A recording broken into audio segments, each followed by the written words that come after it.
নমস্কার বন্ধুরা, লিপির রান্নাঘরে তোমাদের সবাইকে স্বাগত। আজকে আমি তোমাদের জন্য নিয়ে এসেছি শিম, বেগুন, আলু, ফুলকপি দিয়ে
তোমরা চাইলে এই রান্নাটা কাঁচা লঙ্কায় পুরো করতে পারো। আমি এখানে একটু লঙ্কার গুঁড়ো ইউজ করেছি।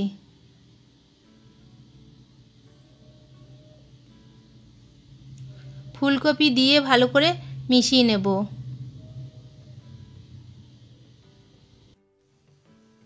এবারে ফুলকপি দিয়ে আরও 2 থেকে 3 মিনিট রান্না করতে হবে।